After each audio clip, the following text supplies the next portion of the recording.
दूसरा एक महत्वपूर्ण सूचना है, तमाम पदयात्री जो पद यात्रा करके आते हैं, कोई 1000 किलोमीटर से पद यात्रा करके आता है, कोई 1400 किलोमीटर से 1500 किलोमीटर से पद यात्रा करके आते हैं, कोई 500 किलोमीटर से, कोई 700 किलोमीटर से, कोई 300 किलोमीटर से पद यात्रा करके आता है। पुण्य सबको बराबर ही मिलते हैं। दिखता है कि आपके अंदर आस्था, विश्वास, श्रद्धा बहुत है, लेकिन आप तमाम जंगलों को पार करते हुए, तमाम बच्चियां बताती हैं कि जंगलों को पार करते हुए कैसे जंगलों को पार किया है, लेकिन बाबा माँ की कृपा से जंगल में भी ऐसे लोग मिल गए जो उनके साथ हो गए और जंगल के पूरा पार करा दिया। 20 किलोमीटर यात्रा करा के 25 किलोमीटर पूरा जंगल क्रॉस करा दिया और उसके बाद झगड़ा करके चले गए, मोबाइल वोबाइल तोड़ के अपना, कि कोई बातचीत नहीं, लेकिन आपको जंगल से पार करा दिया।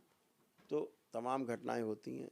तो इन चीज़ों देखना है कि कैसे हम लोग स्वयं सुरक्षा कर पाएँ स्थूल रूप से। सूक्ष्म रूप से तो पूरा दरबार आपके साथ होता है। आप पद यात्रा शुरू करते हो और आपको दरबार से पुण्य मिलते हैं। तो इस बात को आपको ध्यान रख के चलना है कि दरबार से जुड़ करके आपको तमाम पुण्य मिलते ही मिलते हैं, प्राप्त होते हैं। तो आज हम ये चाहते हैं कि इसको निश्चित कर दें ताकि आपकी पद यात्रा में समान दूरी तय करके आपको दरबार पहुँचे, भगवान भोलेनाथ और माता की कृपा आप पर बरसे और आपको एक दिवसीय अनुष्ठान के पुण्य अथवा 9 हवन और एक एक आरोग्य हवन का पुण्य आपको मिले और आपका परिवार स्वस्थ हो। तो इस बात को थोड़ा डिफाइन करके चलते हैं। बहुत खुशी का विषय है, बहुत हर्ष का विषय है कि रामलला का मंदिर भी बन के तैयार है। हमारे गौरव का प्रतीक जो राम मंदिर है, जिसकी लड़ाइयाँ लड़ी हम सब लोगों ने बचपन से, आप सब लोगों ने बचपन से लेकर अब तक बहुत लड़ाइयाँ लड़ी। बाद में माननीय उच्चतम न्यायालय के द्वारा जो निर्णय दिया गया, वह निर्णय सत्य का प्रतीक है, सबसे बड़ा सत्य की जीत है। तो उस निर्णय को हम सभी लोगों ने स्वीकारा, हमारे समाज के सभी लोगों ने स्वीकारा, सभी मजहब के लोगों ने, पंथ संप्रदाय के लोगों ने भी उस निर्णय को सराहा। उसके तहत आज हमारे साधु संतों ने हमारे बहुत संघर्ष किए। अयोध्या के हमारे साधु संतों के साथ साथ पूरे देश के साधु संतों ने, ऋषियों ने, सब लोगों ने संघर्ष किए और उसका फल परिणाम सामने आया कि हमारे आराध्य, हमारे भगवान श्री राम परिवार सहित टेंट से निकल करके और अब वाकई में अपने स्थान पर विराजने जा रहे हैं जहाँ पर उनका स्थान होना चाहिए था। तो ये बहुत सबको बधाइयाँ, अग्रिम बधाइयाँ। वो कार्यक्रम भी अभी होने जा रहा है दिसंबर माह में। दिसंबर माह में कार्यक्रम होने जा रहा है। तो ये सारे संकल्प, प्रार्थना आपके सफल हैं। ये सब आज ये दिन हम लोगों को अपने जीवन में ये देखने को मिल रहा है। तो एक पवित्र स्थान है। तो हम लोग ये चाहते हैं कि जो भी पदयात्री हैं, जो पदयात्रा अपनी शुरू करें, तो 2 स्थान ऐसे हैं जहाँ से आप पदयात्रा शुरू करेंगे तो आपको उसके पुण्य जरूर प्राप्त होंगे। सबसे पहले तो एक स्थान है भोलेनाथ की नगरी, बाबा विश्वनाथ, बाबा विश्वेश्वरनाथ, हमारे देश के एक प्रमुख ज्योतिर्लिंग में से एक है। काशी जिसे सृष्टि का केंद्र कहा जाता है। तो सभी पदयात्रियों के लिए एक गाइडलाइन है कि नए साल से 1 जनवरी से, अभी तो जहाँ से जो आ रहे हैं उनको पुण्य मिल ही रहे हैं, लेकिन ये ध्यान रखें कि जो 1 जनवरी से जो लोग पदयात्रा शुरू करेंगे उनके लिए गाइडलाइन दरबार की ओर से है। तो जो लोग काशी से, जो माता अन्नपूर्णा का मंदिर है वो काशी विश्वनाथ मंदिर में ही है ना, शक्तिपीठ है, वो भी एक माँ विशालाक्षी का मंदिर है। तो उनके दर्शन करके और भगवान भोलेनाथ को जल अर्पित करके और वहाँ से आप जल ले करके जब करौली शंकर महादेव धाम कानपुर पहुँचेंगे, भगवान भोलेनाथ को जल अर्पित करेंगे, तो आपको वहाँ पहुंचकर एक दिवसीय अनुष्ठान का पुण्य मिलता है, जिसमें आप अपने को, स्वयं को, अपने परिवार को रख सकते हैं और सभी लोग अच्छे होते हैं, आपको आनंद मिलता है, सभी कष्ट तमाम जाते हैं, तमाम नकारात्मकता जाती है, नकारात्मक स्मृतियाँ जाती हैं, सब नष्ट होती है। जो दुनिया भर की गंदगी, पेशी पेशा, उल्टा सीधा, भूत प्रेत, नकली भूत प्रेत की बीमारी जो आप लेके घूमते हैं, सब नाटक, आपके मन के नाटक, ये सब खत्म होते हैं, गंदगी जाती है, परिवार के लोग भी आपके स्वस्थ होते, तमाम रोग कष्ट जाते हैं, वो सब आपकी आस्था, विश्वास, श्रद्धा से, आपके संकल्प, प्रार्थना से जाते हैं,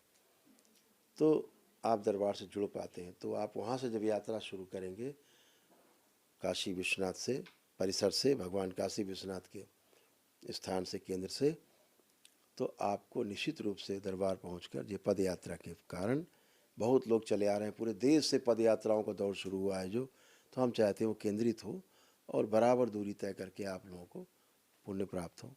तो आप वहाँ से जब संकल्प करके चलेंगे अपने कष्टों के लिए, परिवार के लिए, अपने लिए, तो आपको ये पुण्य जरूर प्राप्त होंगे। हम आपसे मुलाकात करते ही हैं, बात करते ही हैं, कोई शुल्क नहीं है किसी प्रकार का, ना तो दरबार में आपसे मिलने का कोई शुल्क है, बिना टोकन आपको मिलना होता है, हमें बिना टोकन आपसे मिलते हैं, तो सभी लोग आप लोग ये तय कर सकते हैं। तो ये कार्यक्रम आप बनाएंगे। दूसरा, वृंदावन से भी आप यात्रा तय कर सकते हैं। इस तरफ के लोग कहीं भी रहते हो वृंदावन पहुंच जाएं, उधर कहीं भी रहते हो भगवान काशी विश्वनाथ में पहुंच जाएं, वाराणसी में, वहाँ से यात्रा शुरू कर सकते हैं।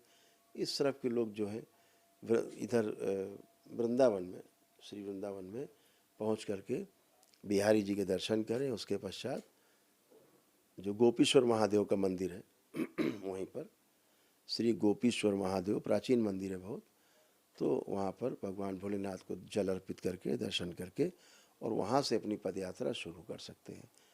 जो करौली शंकर महादेव तक की पदयात्रा है, इस बीच में कोई जंगल नहीं है, भगवान काशी विश्वनाथ से कानपुर तक और वृंदावन से, श्री वृंदावन से भी गोपेश्वर महादेव से कानपुर तक भी जो कोई जंगल आदि इस प्रकार के खतरनाक क्षेत्र नहीं जहाँ आपको किसी प्रकार की असुविधा का सामना करना पड़े। ये 2 स्थान तय कर दिए गए ताकि आपको एक दिवसीय अनुष्ठान का पुण्य मिल सके। आप सक्षम नहीं है किसी प्रकार से, तो अपनी आस्था, विश्वास, श्रद्धा से भी कर सकते हैं। बहुत लोग दरबार की तमाम प्रक्रिया कर लेते हैं, उसके बाद उनके मन में होता है कि हम पद यात्रा करें, तो इन 2 स्थानों से आप कर सकते हैं। बहुत लोग, कोई हरिद्वार से करके यात्रा आ रहा है तो 550-600 किलोमीटर चल के आ रहा है, कोई भगवान महाकाल से आ रहा है तो यात्रा शुरू कर रहा है। तो आपके मन में श्रद्धा है तो भगवान महाकाल के दर्शन आप करिए, जाके आपकी श्रद्धा है आप हरिद्वार जाइए, गंगा स्नान करिए, उसके बाद आप पहुँचिए वृंदावन या काशी विश्वनाथ, जहाँ से भी आपकी यात्रा करने का मन हो, आप दोनों स्थान से दरबार के लिए यात्रा कर सकते हैं, क्योंकि आपको हवन के पुण्य मिलते ही हैं और आप स्वस्थ होते ही, पता ही आपको, आपकी आस्था, विश्वास, श्रद्धा के अनुसार ऐसा होता है। तो इन दोनों स्थानों से आप यात्रा करेंगे। 1 जनवरी 2024 से पद यात्रा का जो नया जो पद यात्रा का जो रास्ता है वो यही है पहुंचने का। और यदि आप अयोध्या जी से चलते हैं रामलला के दर्शन करके, और आपको केवल अकेले ही आपके अपने कष्ट हैं स्वयं के, केवल अपने को अकेले ही रखना है टीने गुर्जा पथ में, परिवार को शामिल नहीं करना है, तो आप वहाँ पहुँच करके भगवान रामलला के दर्शन करके और वहाँ से आप पद यात्रा शुरू करते हैं दरबार तक के लिए, तो आपको 9 हवन के पुण्य और एक आरोग्य हवन का पुण्य आपको मिलता है, जिससे कि आप स्वस्थ होते हैं, आपकी पितृमुक्त होती है और स्वस्थ होते हैं। भगवान काशी विश्वनाथ से कानपुर तक की करौली शंकर महादेव धाम तक की यात्रा, या गोपीश्वर महादेव श्री वृंदावन से कानपुर तक की पद यात्रा, ये आपको 9 हवन के पुण्य प्रदान करती है और आप लोगों को आनंद मिलता ही है। तो इस रास्ते में दरबार कोशिश करेगा कि जगह जगह आपको असुविधा का सामना न करना पड़ेगा, इसलिए कई जगह सेंटर बनाएंगे जहाँ रास्ते में आपको रुक रुक करके आना और आपकी सुविधा का ध्यान रखा जा सके। अभी आप और बच्चे तमाम चल के फिर के आते हैं रास्ते में, तमाम लोग आपका स्वागत करते हैं, जगह जगह लोग वीडियो भेजते हैं कि लोग स्वागत कर रहे हैं। अभी तमाम जगह से वीडियो आ रहे हैं कि रास्ते में लोग रोक करके आपका स्वागत करते हैं, आपके भोजन का रहने का प्रबंध करते हैं। रास्ते में कई दिन लग जाते हैं आपको यात्रा में। तो ये 3 स्थान अभी तक जो है चिन्हित किए गए हैं। इन 3 स्थानों से आप पदयात्रा कर सकेंगे केंद्रित होकर के। इसके पहले आप जहाँ से चाहें वहाँ से दर्शन करते हुए अपना साधनों के द्वारा इन 3 केंद्र पर अपने अनुसार पहुँच सकते हैं। इस बात को मैंने कहा कि आपको केंद्रित कर दिया जाए ताकि आपको कोई कष्ट और संकट ज़्यादा ना उठाना पड़े, क्योंकि लंबी दूरी करके आप यात्रा करके आते हैं पदयात्रा बच्चों के साथ। तो 3 केंद्र भी आपके लिए ये 1 जनवरी से खोले। जो यात्रा कर रहे हैं, जहाँ से भी आ रहे हैं, उनका स्वागत है। लेकिन 1 जनवरी से जो लोग यात्रा शुरू करेंगे तो वो लोग इसी प्रकार से करेंगे जैसा कि मैंने बताया है। दूसरा, बहुत जल्दी ही जो काशी विश्वनाथ में जो सम्मेलन है जनवरी में 25, 26, 27 जनवरी का सम्मेलन है, महासम्मेलन है दरबार में कि बाबा के भक्तों का, शिष्यों का, दीक्षित लोगों का। वो पूर्णिमा जो 25, 26, 27 में 26 जनवरी को जो वहाँ पे 25, 26, 27 3 दिन का कार्यक्रम होगा। उस पूर्णिमा पड़ रही है उसमें, तो वहाँ दीक्षा का कार्यक्रम भी होगा। और जो लोग सम्मेलन होगा ध्यान साधना में, जो हम लोग भाग लेंगे, एक साथ मिलेंगे, मिलन होगा भक्तों का, शिष्यों का, वो कार्यक्रम 25, 26, 27 जनवरी को भगवान काशी विश्वनाथ के दरबार में हम लोग हाजिरी लगाएंगे और वहीं पर अपना कार्यक्रम संपन्न करेंगे।